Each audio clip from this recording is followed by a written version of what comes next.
The original Cabbage Patch Kids.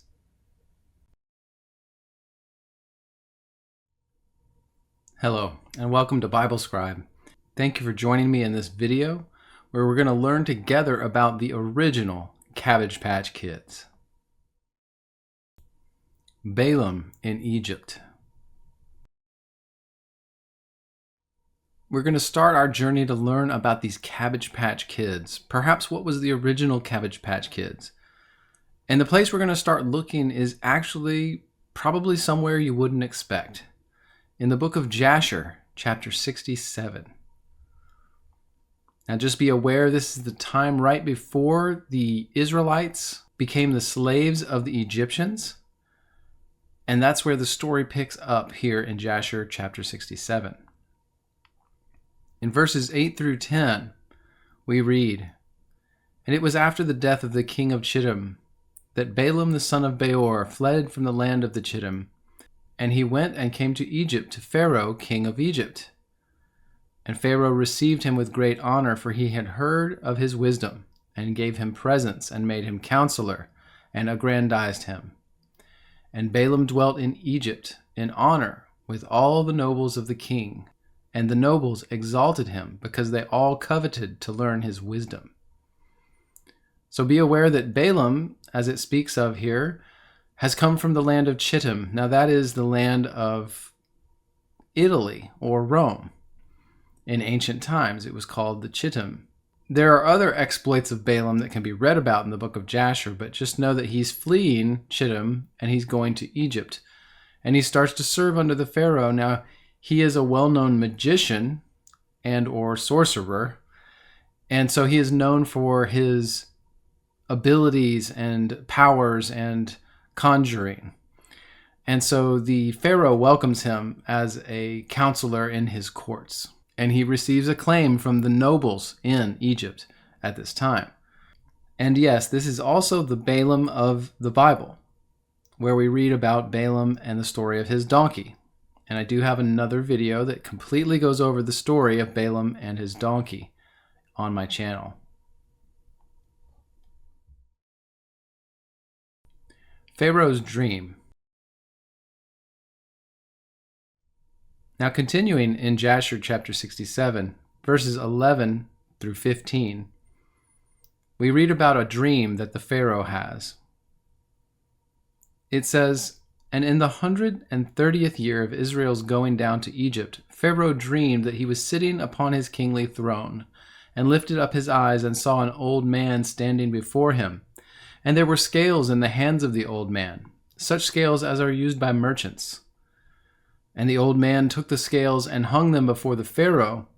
And the old man took all the elders of Egypt and all its nobles and great men, and he tied them together and put them in one scale. And he took a milk kid, a small goat, and he put it on the other scale. And the kid preponderated over all," meaning the small goat outweighed all the nobles and elders of Egypt. "And Pharaoh was astonished at this dreadful vision, why the kid should preponderate over all. And Pharaoh awoke, and behold, it was a dream." So in this dream, the Pharaoh sees a pair of scales held by an old man. And the old man brings them before the Pharaoh, and he puts on one side all the nobles and elders and wise men of Egypt, and on the other side he only puts a small goat. And the goat outweighs all of those others on the other side of the scale. And of course this did worry the Pharaoh, seeing as how all his nobles were outweighed by this small kid. Interpretation. Continuing in Jasher 67, we get an interpretation of this dream. It says in verse 16, "Pharaoh rose up early in the morning and called all his servants and related to them the dream, and the men were greatly afraid. And the king said to all his wise men, 'Interpret, I pray you, the dream which I dreamed, that I may know it.' And Balaam the son of Beor answered the king and said to him, 'This means nothing else but that a great evil will spring up against Egypt in the latter days. For a son will be born to Israel who will destroy all Egypt and its inhabitants, and bring forth the Israelites from Egypt with a mighty hand.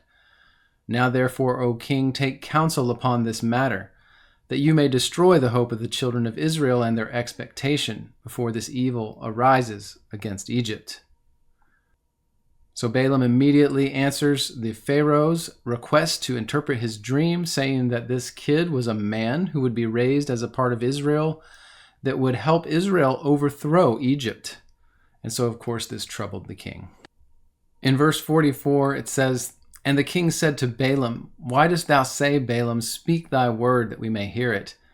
And Balaam said to the king, Of all that the king has counseled against the Hebrews, will they be delivered?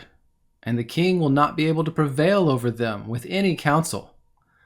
For if you think to lessen them by flaming fire, you cannot prevail over them. For surely their God delivered Abraham their father from Ur of the Chaldeans. And if thou thinkest to destroy them with a sword, surely Isaac their father was delivered from the sword, and a ram was placed in his stead. And if with hard and rigorous labor thou thinkest to lessen them, thou wilt not prevail in this, for their father Jacob served Laban in all manner of hard work, and prospered. Now therefore, O king, hear my words, for this is the counsel which is counseled against them, by which thou wilt prevail over them, and from which thou shouldst not depart."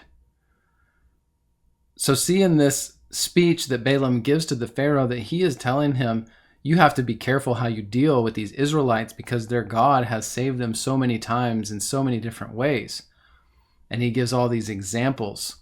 Now he's going to try to give some advice that he thinks may work against the Israelites, a way that the Pharaoh can trick them and destroy them. "If it please the king, let him order all their children which shall be born from this day forward to be thrown into the water.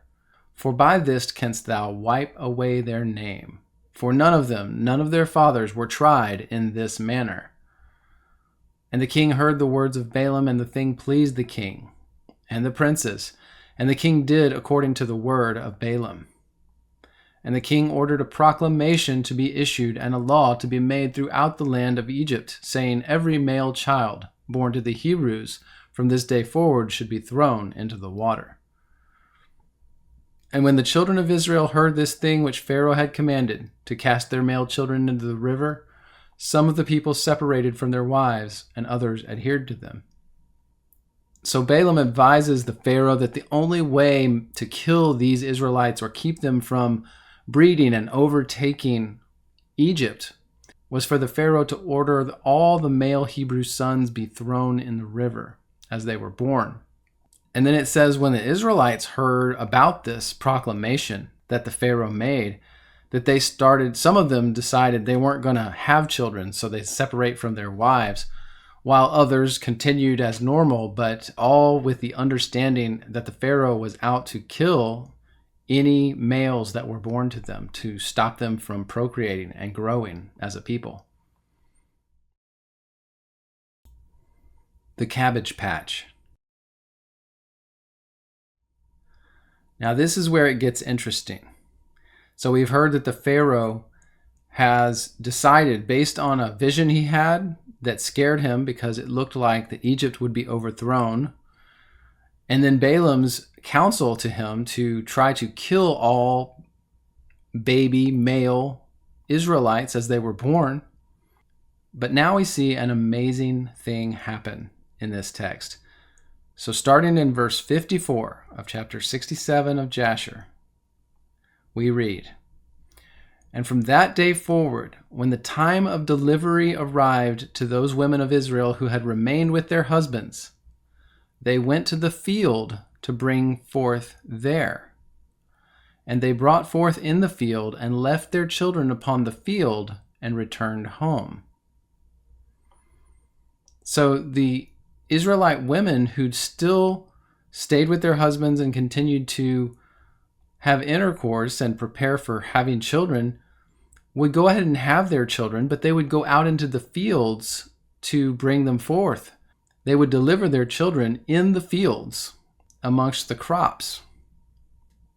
In verse 55, And the Lord, who had sworn to their ancestors to multiply them, sent one of his ministering angels which are in heaven to wash each child in water, and anoint and swath it, and to put into its hands 2 smooth stones, from one of which it sucked milk, and from the other honey. And he caused its hair to grow to its knees, by which it might cover itself, to comfort it and to cleave to it, through his compassion for it. So when these Israelite women would bear their children in the fields and then leave them there, this was apparently because they knew that there was a ministering angel sent by God to care for their children in the fields.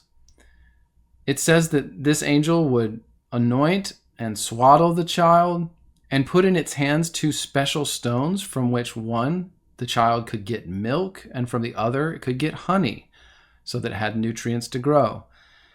And also that this angel caused their hair to grow very long as a baby down to their knees to cover them and give them warmth and comfort.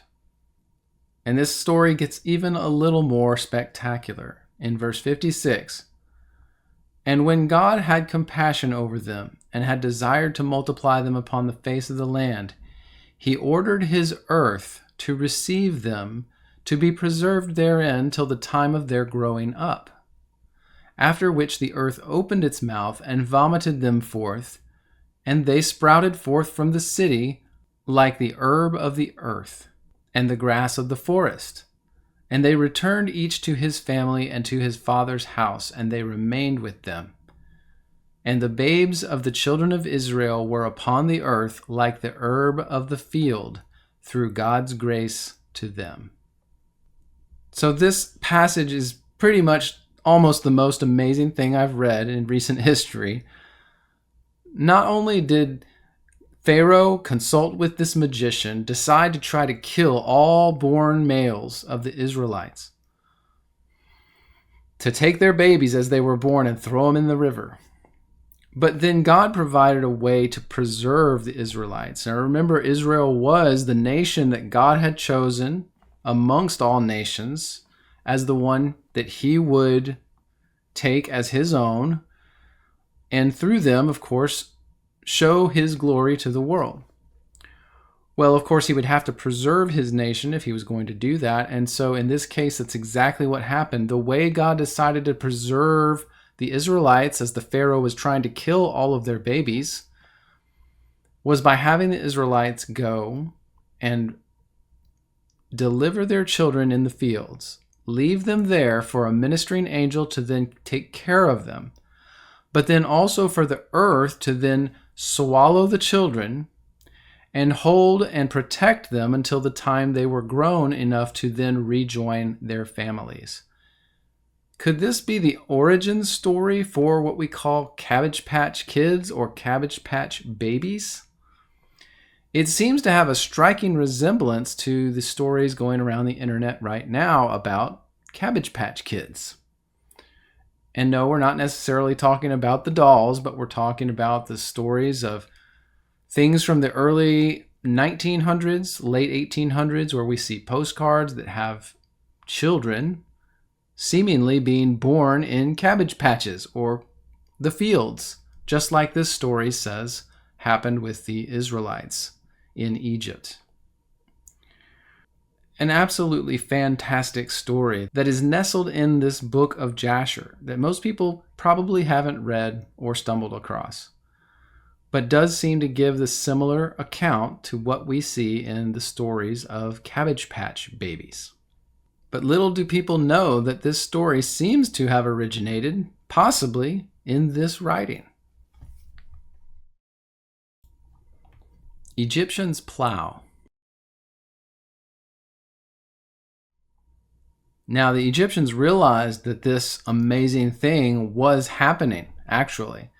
And we'll see this in the next couple of verses. Jasher 67, verses 58 and 59, we see this. "And when all the Egyptians saw this thing, they went forth, each to his field with his yoke of oxen and his plowshare, and they plowed it up as one plows the earth at seed time. And when they plowed, they were unable to hurt the infants of the children of Israel, So the people increased and waxed exceedingly. So the Egyptians definitely did hear that this was happening, somehow found out. And the way they tried to thwart the Israelites from still having children was by plowing these fields, hoping that they could destroy the children that were buried underneath them, that were these babies that were being cared for under the ground by ministering angels. So they did plow these fields, but it says that they were ineffective in hurting these children, protected by God and these angels. So it's an amazing story. And this, of course, would be at the time just before the rise of Moses. The story of when they put Moses as a baby in a basket and float him down the river to save him from this wicked Pharaoh, who, again, we need to realize all the connections here, that was taking his orders, his counsel from Balaam, the magician, the sorcerer. And that it's interesting that Balaam here, we see now, is connected with the whole Pharaoh and the Israelite story, the story of the Exodus. Balaam was involved with the Pharaoh. He was helping him make decisions. Balaam was involved also with the magicians in Egypt. That means that the magicians, Janus and Jambres, who were the ones that battled with Moses with their rods that turned into serpents. So the connections here are many. And it's a very cohesive story, but you start to understand not only that the wickedness of the Pharaoh and his magicians, but the miraculous nature of what God did by preserving the Israelites through this time period in Egypt. And of course, this story being one of the most spectacular, if you really think about it, that God allowed these Hebrews to go into the fields and deliver babies, and then God protected them under the earth during their weaning period. So perhaps for almost the first year of their life, they were under the earth being protected and ministered to by angels. Thoughts?